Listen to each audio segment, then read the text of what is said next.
Spirit బయటకు వచ్చినాడు కానీ నేను తప్పు మాట్లాడినానని అప్పుడు తెలుస్తుంది. అంటే ముందు మాట్లాడిన ఆ స్పిరిట్ ఈ లోక సంబంధమైన స్పిరిట్. ఏ స్పిరిట్? తాగిన తర్వాత వచ్చే అబద్ధం ఆడితే వచ్చే ఆనందం, శరీరానికి సంబంధించిన మత్తు కలగజేసే ఆనందం. ఇది లోక సంబంధమైనటువంటి ఈ శరీరాన్ని పొందుకొని అబ్బా నేను ఎంత మంచి ఆనందం పొందినాను అని చెప్పే ధనము ఈ లోక సంబంధం. ఇది సాతానిస్తా ఉంటాడు. కానీ అంతరంగమైన అంతరంగ పురుషుడికి కావాల్సిన ఆనందము కేవలము ఎవరిస్తారో తెలుసా? పరిశుద్ధుల సాహసం ఇస్తుంది. పరిశుద్ధుల సాహసం లేకపోయినట్లయితే ఈ ఆనందము అందరికీ రాదు ప్రియులారా. మనం అందరం మన ఇంట్లో కూర్చొని మన పాట పాడుకుంటాం, మేము భక్తి గల్లోలం అంటే ఆ ఆనందం రాదు. ఆ మనసు ఏకత్వము కలిగి ఏకత్వంలో స్థిరత్వం కలిగి ఉంటుంది. ఏకత్వములు అంటే ఒకేటి, 10 మంది కలిసి ఒకరే. అంటే భార్యాభర్తలు ఇద్దరు వేరైనప్పటికీ ఒకరే కానీ ఇద్దరు స్థిరత్వం కలిగి ఉండాలి. ఇట్లు లాక్కోకూడదు. నువ్వంటే ఎడ్డమంటే తెడమంట, ఒక అవునంటే ఒక కాదంట, ఇది నాకు ఇష్టం ఉందంటే ఇంకొక నాకు ఇష్టం లేదు అని అంటే. సో ఏకీభవించకపోవటం సమస్య. ఇది దేనికి దారి తీస్తుంది? శరీర సంబంధమైన పోట్లాట్లు ఆత్మ సంబంధమైన స్థిరత్వాన్ని పాడు చేస్తుంది. ఆత్మ సంబంధమైన సాహసాన్ని పాడు చేస్తుంది. ఆత్మ సంబంధమైన మనశ్శాంతిని పాడు చేస్తుంది. సో కాబట్టి ఎవరికి ఈ ఆత్మ సంబంధమైన సాహసాన్ని పాడు చేసేవారు ఏ ధనం కలిగి ఉన్నట్లు లెక్క? శరీర సంబంధమైన కోరికలు ఆ ధనం కలిగి ఉంటుంది. శరీర సంబంధమైన మనసు కలిగి ఉంటాం. శరీర సంబంధమైన ఆలోచనలతో ఉంటాం. శరీర సంబంధులను కోరుకోవటము ఆత్మ సంబంధులను విసర్జించటం. సో మనము భాగ్యవంతులం ఎట్లయినాము? ఆత్మ సంబంధమైన కృపావరులతో పరలోక సంబంధమైన ఆశలతో నింపబడ్డ వాళ్ళం కాబట్టి, మనము భాగ్యవంతులమైనాం కాబట్టి ఈ భాగ్యం అనేది విస్తరించాలి. ఎట్లా విస్తరించాలి? పౌలు ఏం చెప్తున్నాడు అని చెప్పేసంటే 2వ వచనంలో ప్రభునందు ఏక మనస్సు వారై ఉండవలని ఏదది యువోదికియను సుంటకేసును బ్రతిమలాడుచున్న అనే సంఘాల గురించి మాట్లాడుతున్నాడు. అవును, నిజమైన సహకారి ఆ స్త్రీలు క్లెమంతోను నా ఇతర సహోదరులతోనూ సువార్తలో పనివారుతో నాతో కూడా ప్రయాసపడిన వారు కనుక వారికి సాయం చేయమని నిన్ను వేడుకొంచున్నాను. ఇది సహకారంతో జరిగే పరిచర్య, పరస్పరమైనటువంటి సహకారము. భార్యాభర్తల సంబంధం ఏ విధంగా పరస్పరంగా ఇచ్చిపుచ్చుకోవటం, కలుసుకొని సంతోషించడం ఎట్లాగో ఆత్మ సంబంధమైనటువంటి వారు కలిసి ఆత్మ సంబంధమైనటువంటి భర్తను కలుసుకోవటం, మన ప్రభు రక్షకుడు అయినటువంటి క్రీస్తుకు పరస్పరమైనటువంటి అవగాహన కలిగి ఉంటాం. ఆత్మ సంబంధమైనటువంటి సంబంధం కలిగి ఉంటాం. నీకు నీ యొక్క భర్త అయినటువంటి యేసుక్రీస్తు, సంఘానికి భర్త అయినటువంటి యేసుక్రీస్తు, పర సంబంధమైనటువంటి ఆత్మదేవుడు, పర సంబంధమైనటువంటి విమోచకుడితో ఈ యొక్క సంఘానికి జత కలిసి ఉండాలి. అది ఆశీర్వాదం. సంఘానికి బయట ఉండటము అనేది, నువ్వు ఈ సంఘ సభ్యుడు కాదు కాబట్టి, నువ్వు సంఘములో ఉన్నటువంటి ఆత్మను పొందుకోలేదు కాబట్టి నీలో ఆ యొక్క మనస్సు లేదు. ఏ మనస్సు లేదు? పర సంబంధమైనటువంటి ధనము అనేది మనస్సు. ఈ మనస్సు లేదు. అందుకనే ఈ మనస్సు దేవుడిస్తా అంటాడు. ఏ మనస్సు ఇస్తాడంటాడు? పర సంబంధమైన మనస్సు. రాతి గుండె తీసివేసి మాంసమును గుండె దేవుడు ఇస్తాడు. ఈ రాతి గుండెగా ఎవరు చేసుకుంటున్నాడు? మానవుడు చేసుకుంటున్నాడు. హృదయానికి రోగం ఎవరు కలగ చేసుకున్నాడు? మానవుడు చేసుకున్నాడు. హృదయానికి రోగం ఎక్కడొచ్చింది? మానవుడు తెచ్చుకున్నాడు. సో ఈ హృదయాన్ని, అంతరంగమైనటువంటి దాన్ని శుభ్రము చేయటము దేవుడు నిర్ణయించుకొని నీకు ఇచ్చినటువంటి ధనమే పర సంబంధమైన ధనము. నీకు ఆ సంతోషం ఉందా? ఆ సమాధానం కలిగి ఉన్నావా? ఆ సహోదర ప్రేమ కలిగి ఉన్నావా? నీతి విషయంలో, న్యాయ విషయంలో, పరిశుద్ధతలో స్థిరత్వము కలిగి ఉన్నావా? పరీక్షించుకోమని దేవుడు సెలవిస్తున్నారు ప్రియులారా. కాబట్టి 4వ వచనంలో పర సంబంధమైన ఆశీర్వాదం ఏమిటో 4వ అధ్యాయము 4వ వచనం చదవండి. ఎల్లప్పుడూ ప్రభునందు ఆనందించుడి, మరలా చెప్పుదును ఆనందించుడి. చూడండి, మరలా చెప్తున్నాను. ఏంది? ఆనందించే విషయంలో డబుల్ చెప్తున్నాడు, 2 టైమ్స్ చెప్తున్నాడు ఆనందించడంలోనే. లేదండి, మేము ఎప్పుడన్నా సంవత్సరానికి ఒకసారి 30 సంవత్సరాలకు కదా ఈ రోజు కలుసుకుంటాం, మళ్ళీ తర్వాత 30 ఏళ్ళ తర్వాత కలుసుకుంటాం, లేకపోతే 3 ఏళ్ళ తర్వాత కలుసుకుందాం అంటే ఈ సాహసం కరెక్ట్ అంటవా? కరెక్ట్ కాదు. ఆనందించడానికి ఎల్లప్పుడూ అన్నాడు కానీ సంవత్సరానికి ఒకసారి అనలే, వారానికి ఒకసారి కూడా అనలే, నెలకు ఒకసారి అనలే. ఎల్లప్పుడూ అంటే ప్రతి నిమిషము ప్రతి గంట నీలో సంతోషం అనేది సమృద్ధిగా ఉండటం అంటే పర సంబంధమైన ఆశీర్వాదాలు నీలో ఉన్నట్లు లెక్కనే. లేదండి, మంచి బిర్యానీ తిన్న రోజే సంతోషం ఉంటుంది. జేమ్స్ జూని గారు వచ్చి పప్పన మాత్రం పెట్టాడు, చిక్కుడుగాయ మాత్రమే పెట్టాడు, మళ్ళీ మాంసం పెడితే అప్పుడు సంతోషిస్తాం, అలా మీటింగ్ పెట్టాలి అని పెడతాడు. ఎందుకు పెట్టాడు? మీరు కూడా భారీ కానుకలు ఇవ్వండి. భారీ కానుకలు వచ్చిన తర్వాత అయ్యా ఈ 30 సంవత్సరాల వార్షికోత్సవ సంవత్సరానికి నా ఒక కుటుంబం తరఫున ఇదిగో ఇన్ని వేలు తీసుకోండి సార్, అందరికి భోజనం పెట్టండి, నాకు ఆ సంతోషం కలిగింది, ఈ సంవత్సరం అంతా నేను దీవింపబడ్డాను అని ఎవరైనా చెప్పిండ్రా? నేను ఇందాక పాస్టర్ గారిని అడుగుతున్నా, ఎవరైనా సాక్ష్యం చెప్తారేమో ఉన్నారు రమ్మన్నా నేను చెప్పేసాను. సాక్ష్యం ఉంటే కదా చెప్పడానికి, ఏం లేదు సాక్ష్యం. మరి అలాంటప్పుడు ఏమని చేసుకోవాలి వార్షికోత్సవాన్ని? ఏమి వార్షికోత్సవం అని చెప్పాలి? దీన్ని పర సంబంధమైందా బాహ్య సంబంధమైంది? బాహ్య సంబంధంగా కనపడలేదు, ఆత్మ సంబంధంగా ఉన్నట్టు కనపడుతున్నారు. ఉందో లేదో అది నీకే తెలుసు. ఈ లోపల ఏముంది, నా మనసులో నీకేం తెలుసాయా అని అంటే నాకు తెలియదు. ఎందుకంటే వీళ్ళు అత్యధికమైన సంతోషం ఉప్పొంగుతుందేమో నాకేం తెలుసు. నాకు లేకుండా నేను చూడాలంటే ఎక్కడ కనపడితే మీ మనసు అంత హైట్లో ఉండొచ్చు, దేవుడు మాత్రం చూస్తాడు ఆ హైట్, నేను చూడలేదు. కానీ భూ సంబంధమైన మనసు నాకు కనపడదు. ఏంటి? ఈ 30 years యానివర్సరీలో 30 సంవత్సరాలు సక్సెస్ఫుల్గా జరిగినందుకు, 30 సంవత్సరాల ప్రయాసపడి మీ సాహసకారం ఉన్నట్లు వారు మీ వంతుగా మీ ధనాన్ని ఎంత సేవకు ఖర్చు పెట్టారు. ఏం సార్ అంత డైరెక్ట్గా అడిగితే మేము ఎట్లా చెప్తాము? ఇట్లా నా మాట్లాడేది. తర్వాత అడగగాకండి జూని గారికి, ఆయనకి ఏం తెలియదు, మీరు పట్టుకొని ఆయనతో మాతో చెప్పించావా అని అడగగాకండి. ఎందుకంటే నేను ఒకసారి ఇట్లా పని చేశా. ఏం పని చేసినా అని చెప్పేసి అంటే, నేను సంఘానికి వెళ్తున్నాను, ఎవరో తీసుకెళ్ళిన తర్వాత ఆ సంఘానికి వెళ్తుంటే ఎప్పుడు వాక్యం చెప్తున్నాను ఆయన. ఒకరోజు విన్నా, 2వ వారం విన్నా, 3 వారాలు విన్నా, 4 వారం తట్టకలేకపోయేసి ఆ పాస్టర్ గారిని అడిగి, ఏమయ్యా నా గురించి ఎప్పుడు చెప్తున్నాను? అప్పుడు ఆయన ఎవరైనా అంటే, ఎవరైందే రోజు వచ్చి వాక్యం వాడిని ఎదురు కూర్చుంటున్నావు, ఎప్పుడు నన్ను చూస్తుంటావు కదా అంటే, చూస్తుంటాను, అందరిని చూసి మాట్లాడుతుంటానయ్యా అంటే, నన్ను కూడా చూసినాను, నాకెళ్ళి చూసి చెప్తున్నాను, వాక్యం చెప్తున్నాను. ఏం చెప్తున్నా అని చెప్పేసి నా తప్పులు చూపిస్తున్నావు, ఆయన నాకు మంచి చెప్పడం లేను, ఎంతసేపు నాలో ఉన్న తప్పులు చూపిస్తున్నావు, పబ్లిక్ ఎందుకు చెప్పాలి సార్ నువ్వు అని. నాకేం తెలుసా నీ గురించి అంటే, నా గురించే చెప్తున్నాను. ఎవరు ఎట్లా వచ్చావు అంటే, నేను చెప్పిన పలానోళ్ళ ద్వారా వచ్చాను, వాళ్ళు పిలువ అని అంటే వాళ్ళు పిలిచారు. పిలిచిన తర్వాత, ఏమ్మా నువ్వు నాకు ఈయన గురించి అని చెప్పావంటే, లేదు చెప్పలేదు సార్ అని. మీ దగ్గరికి అసలు నేను రాలేదు, తెలియదు, మీకు పరిచయం లేదు కదా అంటే, మరి ఎందుకు మరి ఆయన నువ్వు చెప్పినావనే లేకపోతే ఇంకెవరో చెప్పినారని అడుగుతున్నాడే అంటే, ఏమో నాకు తెలియదు. సరే ఆయన అన్నాడు, ఇక్కడికి 150 మంది విశ్వాసులు వస్తారు, అందులో ఎవరికి చెప్పమన్నాడో దేవుడి వాక్యం నాకు తెలియదు, నేను చెప్పేశాను అయ్యా. సరే ఈ రోజు మాత్రం నేను చెప్పొస్తున్నా, మళ్ళా మాసం మాత్రం చెప్పొస్తున్నా. మళ్ళా నెక్స్ట్ నెలలో మళ్ళా పోతే మళ్ళా చెప్పాడు, మళ్ళా తట్టుకలే.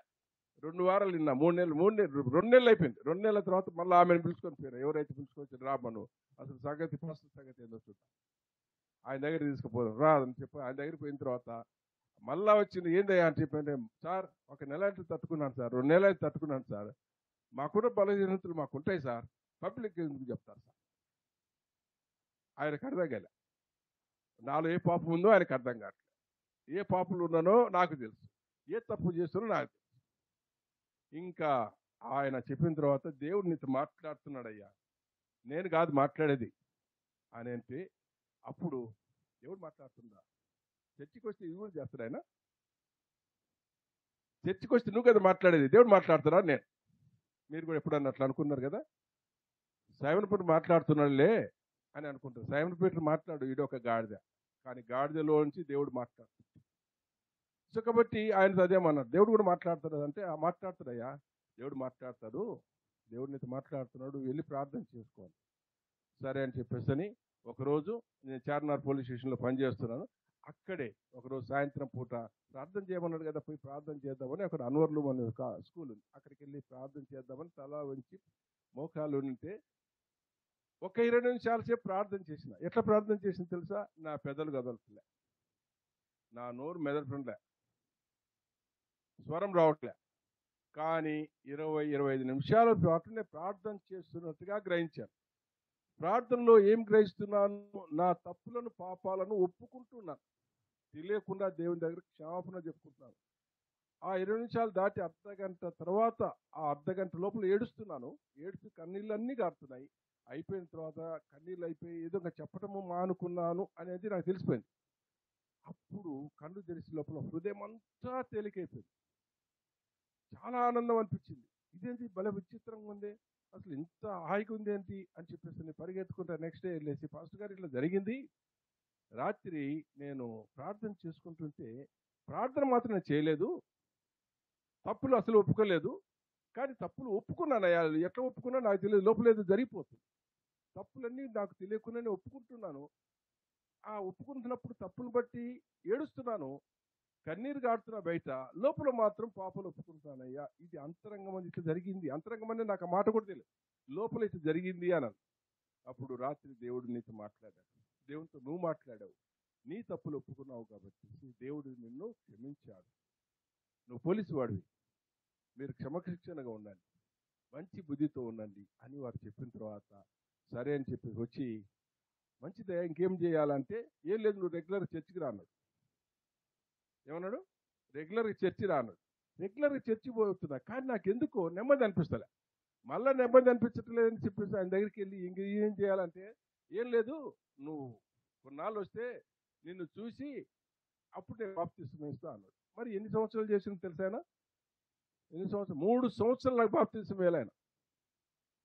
3 సంవత్సరాల వరకు బాప్తిస్మం అయిపోతే ఈ లోపల నాకు తెలిసింది, చచ్చిపోతే పరలోకానికి పోరంట, చచ్చిపోతే నరకానికి పోతారంట, బాప్తిస్మం తీసుకుని నేనే పరలోకానికి పోతారంట అని అంటానే నాకు తెలియదు, అంతకంటే ఏం లేదు. ఇంకా మళ్ళీ ఆయన ఇవ్వట్లేదని ఇంకొక పాస్టర్ దగ్గరికి వెళ్ళి, సయ్యా నేను బాప్తిస్మం తీసుకుని దేవుని నమ్ముకున్నాను, నేను నా తప్పులు ఒప్పుకున్నాను అంటే, అవునా అట్లయితే రా నేను ముంచుడు ఇస్తాను బాప్తిస్మం అన్నాడు. ముంచాడు, అయిపోయింది. అది 1983వ సంవత్సరం నేను డిపార్ట్మెంట్లో ఉన్నప్పుడు జరిగిపోయింది. అంటే ఎందుకు ఇదంతా చెప్పినాను నా సాక్ష్యంతో కూడినట్టంటే, నేను కూడా ఇట్లా పాస్టర్ని పట్టుకొని ఇట్లా అడిగిన, నువ్వు మా గురించి మాట్లాడుతున్నావు అని చెప్పి. అట్లాగే జేమ్స్ జూనికర్నూరు పాస్టర్ గారిని అడగకాకని, నువ్వు చెప్పిస్తున్నావు మాకి అని. అది ఇంత దూరం చెప్పుకొచ్చింది. ఇంత నా సాక్ష్యం ఈ విధంగా బయటకు వచ్చింది, ఆయన గురించి చేసి కాదు. సో కాబట్టి 30 సంవత్సరాల వార్షికోత్సవ సందర్భంగా బర్త్డే చేసుకుంటున్నాడు. మీరు బర్త్డే బాబుకి ఏమన్నా ఇచ్చారా? బయటనే ఇచ్చారా, లోపలనే ఇచ్చారా? చెప్పండి. బర్త్డే చేసేటప్పుడు పిల్లోడికి బట్టలు వేయాలి కదా, బట్టలు లేకుండా పెడతారా? అదేం బర్త్డే చేస్తారండి పిల్లలకు? యేసు ప్రభు బర్త్డే చేయడానికి వస్తున్నారు. మీరు 30 సంవత్సరాలు సక్సెస్ఫుల్గా తీసుకున్నప్పుడు సంఘానికి మీరు చేసినటువంటి మీ వంతు ఏది? ఏమీ లేదు. సుకుమార్ సార్ ఉన్నారు ఇక్కడ. సుకుమార్ సార్ గారి యొక్క వార్షికోత్సవంలో ఇదే అడిగినాను నేను, మళ్ళా మిమ్మల్ని కూడా అదే అడుగుతున్నా. ఈ యొక్క 30 సంవత్సరాల్లో మీ మనసుకు నిండినటువంటి ఆ సంతృప్తి ఏ విధంగా వెల్లడిపరుస్తున్నారు? ఎట్లా సంతోషాన్ని వెల్లడిపరుస్తున్నారు? బాహ్యంగానూ లేదు, ఆత్మీయంగానూ లేదు. లేదు సార్, ఆత్మీయంగా మాకు ఉంది కాబట్టి ఇంతసేపు కూర్చున్నాము, నువ్వు ఎన్నిసార్లు చెప్పినా ఏం మాట్లాడినా మేము మలుకున్న కూర్చున్నాం, లేదంటే మాత్రం నీ సంగతి ఉండేది రెండు వాళ్ళు కదండి. నీ సంగతి ఉండేది లోపల మాత్రం మేము శాంతిస్తున్నాం కాబట్టి మీరు మాట్లాడగలుగుతున్నారు. ప్రియులారా, ఇదే ఈ రెండు, ఒకటి బాహ్య సంబంధమైన ఆలోచన, ఆత్మ సంబంధమైన ఆలోచన. బాహ్య సంబంధమైన ఆలోచన తాత్కాలికమైనటువంటిది, ఆత్మ సంబంధము ఎల్లప్పుడూ ఆనందింపచేసేది. ఇచ్చినా ఇవ్వకపోయినా, ఉన్నా లేకున్నా, మనిషి ఉన్నా లేకున్నా, మనుషులలో కలగచేసే ఆనందము పర సంబంధమైన ఆనందం. బహుశా అర్థమైంది అనుకుంటా. అర్థమైందండి? ఓకే, మంచిది. ఈ పర సంబంధమైన ఆనందం కలిగిన వారు ఏం చేయాలంట? మీ సహవాసాన్ని జనందరికీ ఏం చేయాలి? తెలియపరచకూడదు. ఏం అట్లుందా? మరి ఆత్మీయ మినిస్ట్రీస్ గురించి తెలియపరచమని ఉందా, తెలియపరచకూడదు అని ఉందా? ఎంతమంది వస్తూ ఆత్మీయ మినిస్ట్రీ 30 సంవత్సరాలు జరిగిందా, ఎంత గొప్ప సేవ జరిగింది, రండి మాతో అని మిమ్మల్ని ఎవరైనా పిలుచుకొచ్చుకున్నారా? నేనైతే పిలుచుకొచ్చుకున్నాను. నాతో పాటు మా పాస్టర్ గారు వచ్చారు, ఆలిన్ పాస్టర్ గారు. మీతో ఎవరు వచ్చారు చెప్పండి? ఇంకెవరు రావాలి సార్? నేను మా ఆయన వచ్చినాము, మా ఆయన నేను వచ్చాము, ఇంకెవరు రావాలి? అంటే అంతేనా? మీ స్వార్థం అంతవరకు అయిపోయిందా? ఇంకెవరికి లేదా? ప్రియులారా, కాబట్టి సకల జనులకు తెలియజేయాలంటే ఎట్లా చేయాలంటే, మీరు మాట్లాడే మాట, మీరు చేసే ప్రక్రియ, బాహ్య సంబంధమైన ప్రక్రియ ఆత్మ సంబంధమైన వరాలు తెలియజేస్తుంది, పర సంబంధమైన సాహసాన్ని తెలియజేస్తుంది, పర సంబంధమైన సాహసంలో ఉన్నటువంటి కృతజ్ఞత తెలియజేస్తుంది. ఇది ఆశీర్వాదం, ఇది సంతోషం, ఇది సమాధానం, ఇది ఆనందం. కాబట్టి పౌలు గారు బాగా హెచ్చరిస్తున్నాడు. కాబట్టి ఇంకొక విషయం, ఐదవ వచనం చూసినట్టయితే చదవండి. మీ సహనమును సకల జనులకు తెలియబడనీయుడి. ఓకే. ప్రభు సమీపముగా ఉన్నాడు. ఆ, దేనిని గూర్చి చింతపడకుడు గాని ఉమ్. ప్రతి విషయంలోనూ ప్రార్థనా విజ్ఞాపనముల చేత కృతజ్ఞతాపూర్వకంగా మీ విన్నపములు దేవునికి తెలియజేయుడి. ఓకే. 30 సంవత్సరాలు వసంతం చేసుకుంటున్నాం మీకు. ఇది ఒక పక్కన, ఇది 30 సంవత్సరాల తర్వాత 31 కూడా అవుతుంది, 35 కూడా అవుతుంది. కానీ ఈ జరుగుతున్న ప్రక్రియలో సంఘము ప్రభువును గురించి సిద్ధపాటు కలిగి ఉండాలి. ప్రభు ఎప్పుడైనా వస్తాడు అన్న విషయం చెప్తున్నారు. మీరు సంతోషంగా ఉన్నారు కదా, ఈ సంతోషంలో ఇక్కడ ఆగిపోయినారనుకోండి, ఇక్కడ ప్రభు వచ్చే సమయం వచ్చింది కాబట్టి ఆయన వచ్చే సమయానికి మీరు ఎట్లా ఉండాలి అని అంటే, పర సంబంధమైనటువంటి మీ దగ్గర ఆదరణ, మంచి టికెట్, కన్ఫర్మేషన్ ఉంటే ఈ ఆనందంలో ఉన్న వాళ్ళు, నువ్వు ఆనందంలో ఉన్నావు కదా, ఇంకా పెద్ద ఆనందం ఉంది తీసుకొని పోతాను అంటాడు ప్రభు. లేదంటే నీ ఆనందం లోక సంబంధం ఆనందం కాబట్టి నువ్వు ఇంతటిదే ఆగిపో అని చెప్పేసి అంటాడు. కాబట్టి ప్రియులారా, ఈ యొక్క పర సంబంధమైన ఆశీర్వాదాలు, ఆనందము, ఆ ధనము ఏమిటంటే ఆనందిస్తూ ప్రభు వైపు చూడటం. ఇక్కడ ఆనందిస్తూ పర సంబంధమైన పిలుపు గురించి ఎదురు చూడటం, పర సంబంధమైన ఆలోచన కలిగి ఉంటాం, పర సంబంధమైన నిరీక్షణ కలిగి ఉండటమే ఈ యొక్క పర సంబంధమైనటువంటి ధనం, పర సంబంధమైనటువంటి గొప్ప ఆశీర్వాదాలు, ఇవి కలిగి ఉండాలని దేవుడు కోరుకుంటున్నాడు. అందుకనే మీ దృష్టి యావత్తు పైన ఉండాలి. అందుకనే పైన మాట ఉంది, మీ పైనున్న వాటి మీద.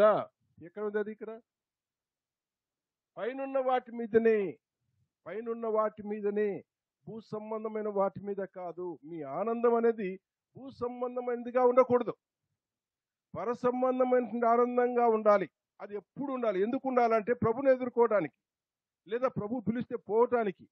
అదే నీ యొక్క పర సంబంధమైన ఆశీర్వాదం. అది నీవు కలిగి ఉన్నావా? పర సంబంధమైన పిలుపును పొందుకుంటే వింటే వెంటనే వెళ్ళటానికి ఉందా అంటే అది మాత్రం లేదా. చర్చికి మాత్రం వస్తున్నా నేను, అది తెలియదు నాకు. ఆ పిలుపు ఎట్టుంటుంది అని అంటే, సమూయేలు విన్నాడు, దేవుని యొక్క పిలుపుని చిన్నప్పుడే విన్నాడు. ఆయన పిలిస్తే పలుకుతుంటాడు, చెప్పు అని వెళ్తుంటాడు.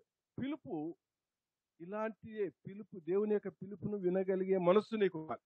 అది పర సంబంధమైనటువంటి ఆశీర్వాదాలు, పర సంబంధమైన చెవులు మనకు ఉండాలి. పర సంబంధమైన పిలుపును గమనించే చెవులు మనకు ఉండాలి. అంటే దేవుడు తన లేఖనం ద్వారా మాట్లాడుతున్నప్పుడు ఆ మాటలు నువ్వు గమనించినప్పుడు, ఈ పిలుపు నాకే. నేను చెప్పాను కదా, ఎప్పుడైతే నేను చర్చికి వెళ్ళానో పర సంబంధమైన పిలుపు వచ్చినప్పుడు అది భూ సంబంధమైన పిలుపు అనుకున్నా నేను. భూమి మీద ఉన్నటువంటి పాస్టర్ గారు పిలుస్తున్నారు, నన్ను తప్పు ఖండిస్తున్నారు అనుకున్నా. కానీ పర సంబంధమైన దేవుడు నన్ను కరెక్ట్ చేస్తున్నాడు. పర సంబంధమైన ఆశీర్వాదాల గురించి ఆ రోజు పిలిచాడు దేవుడు. ఆ రోజు నుంచి పర సంబంధమైన ఆశీర్వాదాలు కలిగి ఉన్నాను. కాబట్టి ఈ రోజు శ్రేష్టమైన బైబిల్ గ్రంథాన్ని ఇలా పట్టుకోగలిగినాను. పర సంబంధ పిలుపుకు రెడీగా ఉన్నాం, పర సంబంధమైన ఆశీర్వాదం పొందుకున్నాం. కాబట్టి ఈ ఆనందము ఒక భూ సంబంధమైన విషయాలు తీసేటి కావు. ఆత్మ సంబంధమైన వరాలు కలిగిన వాడికి భూ సంబంధమైన లెక్క లేదండి, లెక్క చేయడు. అదే బైబిల్ అదే చెప్తుంది పైన, అదే కదా. భూ సంబంధమైనటువంటి వాటి మీద, అంటే దృశ్యమైన వాటి మీద, కనపడే వాటి మీద లక్ష్యం ఉంచకపోవటం, కనపడిన వాటిపైన లక్ష్యం ఉంచడం. పరలోక సంబంధమైనది ఇవన్నీ ఎట్లా నిరీక్షణతో కూడి ఎట్లా ఉంటుందా? పర సంబంధమైనది బంగారు వీధులు ఉంటాయి, దేవుని ప్రసన్నత ఉంటుంది, సూర్యుడు ఉండడు, చంద్రుడు ఉండడు, వెలుగు ఉంటుంది, సంతోషం ఉంటుంది, సమాధానం ఉంటుంది, కన్నీళ్లు ఉండవు, ఎల్లప్పుడూ ప్రభువుతో ప్రభు మహిమలో ఉంటాము. ఇది కదా పరసంబంధమైన ఆశీర్వాదాలు, పరసమైన పిలుపు గురించి ఎదురు చూడటము, నిరీక్షణలు, పరసంబంధమైనటువంటి ఆ యొక్క ఆలోచన కలిగి ఉంటాం. దేవుడు ఆ విధంగా కోరుకుంటున్నాడు. ఇది ఇన్నర్ స్పిరిట్ నెంబర్ 1. ఇది ఆత్మ సంబంధమైన పిలుపు నెంబర్ 1. Okay, okay. ఒక్కదాన్ని వివరించే లోపల అయిపోయింది సమయం. కాబట్టి మళ్ళీ ఇంకేమైతే అని చెప్పాలి, ఏమేమి ఉన్నాయి దాని గురించి చెప్పేస్తాను, నేను ముగించేస్తాను. ఒకటి. రెండవది వచ్చి సెన్స్ ఆఫ్ పర్పస్, అంటే పరసంబంధమైనటువంటి ఆలోచన కలిగి ఉంటాం. That sense. ఇది సెన్స్ అంటే ఎన్ని సెన్సులు ఉంటాయని మనకు? ఎన్ని సెన్సులు ఉంటాయి? ఎవరు అన్నారట, పంచమాంధవులు ఎంతమంది ఉందో చెప్పురా అని చెప్పేసానంటే ఇట్లా చూపించినా చెప్పడం లేదంట. ఇక్కడ ఉన్నాయి 5 సెన్సులు. ఏమేమి సెన్సులు? పంచేంద్రియములు కదా. అట్లా అంటేనే అర్థమవుతుంది. అర్థం చెప్పండి సార్ మాకైతే పంచేంద్రియములు అని చెప్పండి. సో కాబట్టి ఈ పంచేంద్రియములు మనకి ఏమి ఉండాలి అని చెప్పేసి అంటే అది ఒక్కసారి చూద్దాం. అంటే మీ జీవిత లక్ష్యం. ఇర్మియా పత్రిక, ఇర్మియా గ్రంథం 29:11.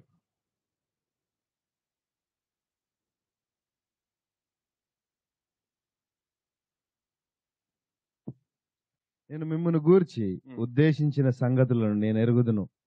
రాబో కాలమందు మీకు నిరీక్షణ కలుగునట్లుగా అవి సమాధానకరమైన ఉద్దేశములే గాని హానికరమైనవి కాదు. ఇదే యెహోవా వాక్కు. పరసంబంధమైనవి దేవుని యొక్క ఉద్దేశాలు, మీ గురించి ఉన్న ఉద్దేశాలు అని చెప్తున్నారు. ఎఫెసీ పత్రిక 2వ అధ్యాయం 10వ వచనం కూడా చదవండి. ఎఫెసీలోకి రాసిన పత్రిక 10వ వచనం. ఎఫెసీ పత్రిక 2:10. మరియు వాటి యందు మనము నడుచుకొనవలెనని దేవుడు ముందుగా సిద్ధపరిచిన సత్క్రియలు చేయుటకై మనము క్రీస్తు యేసునందు సృష్టింపబడిన వారమై ఆయన చేసిన పని అయి ఉన్నాము. సో పరసంబంధమైనది, ఆత్మ సంబంధమైనది, క్రీస్తులో ఉన్నటువంటిది ఈ పరసంబంధమైన ఆశీర్వాదాలు. ఇది ఒక ఉద్దేశ లక్ష్యం కలిగి ఉండటం. పరలోక ఆశీర్వాదం అంటే పరలోక సంబంధం లక్ష్యం కలిగి ఉంటాం, పరలోక సంబంధం గురి కలిగి ఉంటాం. ఓకేనా? మూడవది కూడా చెప్తాను, దయచేసి రాసుకోండి. Strong relationship with heavenly father. యోహాను సువార్త 13వ అధ్యాయము 34-35 వచనం చూడండి. మూడవది ఏంటంటే బలమైనటువంటి సాహసము, పర సంబంధం దేవునితో కలిగి ఉండటము. ఎవరైనా రాసుకుంటున్నారేమో రాసుకోండి. పర సంబంధమైనటువంటి దేవుల్లో బలముగా స్థిరపడి ఉంటాం. యోహాను సువార్త 13వ అధ్యాయము 34-35 వచనం. మీరు ఒకరినొకరు ప్రేమింపవలెనని మీకు క్రొత్త ఆజ్ఞ ఇచ్చుచున్నాను. నేను మిమ్మును ప్రేమించినట్టే మీరును ఒకరినొకరు ప్రేమింపవలెను. మీరు ఒకని ఎడల ఒకడు ప్రేమ గలవారైన ఎడల దీన్ని బట్టి మీరు నా శిష్యులని అందరూ తెలుసుకుందురు. ఇది పరలోక సంబంధమైన సాహసం అంటే ఇక సంబంధమైన ప్రేమ కలిసి ఉంటాం. అది బలమైన సాహసం కలిగి ఉండడం, దేవుని యొక్క శిష్యులుగా పిలువబడటం అనేది మూడవది. 4వ చూసినట్టయితే మత్తయి సువార్త 25వ అధ్యాయము 31 వచనం చూసుకుందాం. మత్తయి సువార్త 25వ అధ్యాయము 31. తన మహిమతో మనుష్య కుమారుడు ఆయనతో కూడా సమస్త దూతలను వచ్చినప్పుడు ఆయన తన మహిమ గల సింహాసనం మీద ఆసీనుడై ఉండును. చాలు, ఇంకా అనేక విషయాలు ఉన్నప్పటికీ పరసంబంధమైనటువంటి దేవుడు లేదా పరలోకమైన దేవుడు మహిమతో ఆయన సింహాసనం మీద నిలబడినప్పుడు ఆయన ముందు నిలబడే యోగ్యత అది ఈ లోకమందు ఉన్నప్పుడే సంపాదించుకోవటమే పర సంబంధమైనటువంటి ధనము. మరి అది కలిగి ఉందాము. దేవుడు ఇచ్చిన మాటలు దీవించును గాక.